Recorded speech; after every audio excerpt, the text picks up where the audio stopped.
जय गजानन मंडळी, आज मी तुम्हाला दाखवत आहे दालबाटीची रेसिपी। त्याच्यासाठी आपण बघूया दालबाटी कशी करायची ती। खमंग थंडीचे दिवस आहेत आता आणि सगळ्यांना दालबाटी तर आवडतेच।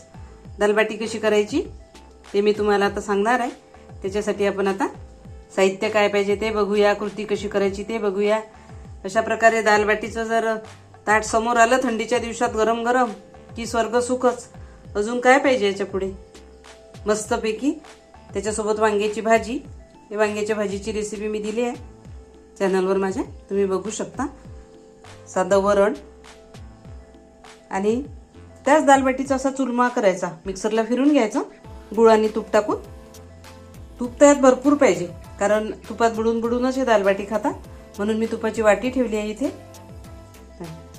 चटण्या, लोणचे, अशा प्रकारे दालबाटी कशी करायची हे मी तुम्हाला वेगवेगळ्या 3 प्रकारच्या दालबाटा दाखवणार आहे मी तुम्हाला। आता बघू शकता तुम्ही कशा करायच्या। तर एक रोल करून, एक असे गोळे करून, अशा वेगवेगळ्या 3 प्रकारच्या दालबाट्या मी दाखवत आहे। चला तर मग त्याला साहित्य काय पाहिजे ते बघूया। तर त्याच्यासाठी साहित्य काय पाहिजे ते बघूया आपण। सर्वात आधी तर आपल्याला लागेल आहे जाडसर रवेदार थोडी कणिक। गिरणीमधून आपण दळण आणताना त्याला म्हटलं की आम्हाला दालबाटीसाठी पाहिजे, तर तो देतोच अशी रवाळ कणिक, थोडी रवेदार।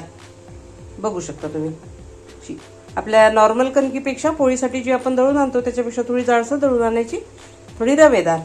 आणि ओवा, मोहन टाकायचं, मोहन घालायचं आपल्याला त्याच्यामध्ये। त्याच्यासाठी तेल, जिरे आणि मीठ, बस इतकंच साहित्य। इतक्या साहित्यापासून इतकी सुंदर दालबाटी तयार होते, बघा तुम्ही आता। चला तर मग सर्वात आधी आपण याच्यात कडकडीत तेल टाकून घेऊया। मोहन थोडं गरम,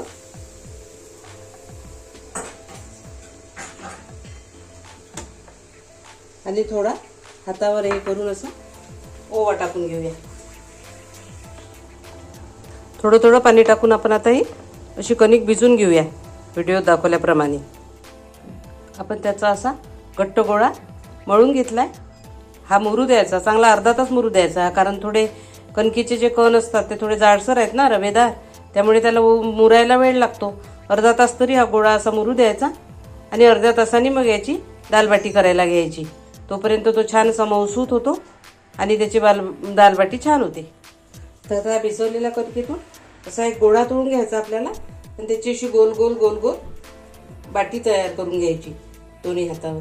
खूप गुळगुळीत नाही करायची, ही अशीच करायची, म्हणजे कशी ती खुसखुशीत होते। तिसरी पद्धत अशी आहे, अशी पोळी लाटून घ्यायची गोल आणि त्याला असं सगळीकडे तेल लावून घ्यायचं। ही तिसरी पद्धत आहे। बघू शकता तुम्ही, तिन्ही पद्धतीने केली। एक तर नुसतं अशी कणकीचे गोळे करायचे आणि याची अशी गोल गोल पोळी लाटून त्याचे रोल करायचे, आणि नुसतंच कणकीचा गोळा घेऊन त्याचे रोल करायचे। मी तिन्ही पद्धतीच्या बाट्या तुम्हाला दाखवलेल्या आहेत। तुम्हाला यातली जी जास्त आवडली ती करायची। अगदी तिन्ही पण सोपे आहे। गोल पोळी लावून मध्ये त्याला तेल लावून त्याचा रोल करणे, दुसरं नुसतंच गोळा घेऊन त्याचा रोल करणे पोळपाटावर असा, जसं आपण गट्ट्याच्या भाजीचा करतो, आणि तिसरी ही नुसते गोळे करून अशी करायची। चला मग आता वाफून घेऊया। कढईमध्ये असं पाणी गरम करायला ठेवायचं, त्याच्यावरचं स्टँड ठेवायचं, आणि याच्यावर आता आपण चाळणी ठेवू, त्या चाळणीवरती दालबाटी ठेवू। आपण जे आता रोल करून घेतले ते अशा चाळणीमध्ये पाणी, कढईमध्ये पाणी टाकून त्याच्यात असे वाफायला ठेवले। याच्यावर आता झाकण ठेवूया आणि याला जरा वाफ येऊ द्या। तुम्ही या पद्धतीने पाणी उकळायला ठेवून त्यात थोडं तेल मीठ टाकायचं आणि अशा उकळून सुद्धा घेऊ शकतो आपण याच्यावर झाकण ठेवून। ही पण एक पद्धत आहे। जी आवडली तुम्हाला ती ट्राय करायची। तेल मीठ टाकून घ्यायचं पाण्यामध्ये, कढईत पाणी ठेवायचं, ते पाणी उकळून घ्यायचं, आणि उकळलं की जे तेल टाकायचं, मीठ टाकायचं, आणि आपण केलेल्या दालबाट्या त्याच्यात सोडून द्यायच्या। अगदी त्याला उकळी येईपर्यंत झाकण ठेवून द्यायचं। उकळून घेतल्यानंतर अशा पद्धतीची दिसते आपली दालबाटी। बघू शकता तुम्ही, छान शिजली। आता तेल तापलं आहे आपलं। आता अशा बाट्या याच्यात सोडून घेऊया। छान तेलाला थोडं कडक पाहिजे, ही खमंग दालबाटी तळून घेऊया। आपल्या आता तिन्ही पद्धतीच्या दालबाट्या तयार झाल्या, बघू शकता तुम्ही. ही जी केली आहे ती गोळे गोल गोल करून ते कट करून केली आहे. दुसऱ्या नंबरची ती आपण गोल पोळी केली आणि त्याला मध्ये तेल लावून त्याचा रोल केला. आणि तिसरी नुसतीच रोल केलेला आहे.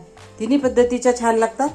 तुम्हाला जी आवडली ते करा. आणि तुम्हाला सर्वात जास्त कोणती आवडली ते मला कमेंट करून सांगा. सबस्क्राईब केलं नसेल तर सबस्क्राईब करा. तिन्ही पद्धतीच्या बाट्या मी तुम्हाला दाखवलेल्या आहे, बघू शकता तुम्ही. जो आपण पोळीचा रोल केला तर अशी खारीसारखी छान येते आणि जो गोळा करून घेतला ती पण अशी बिस्किटसारखी येते. आणि हा नुसतं रोल करून केला. तिन्हीपैकी कोणती करता तुम्ही हे पटकन सांगा मला.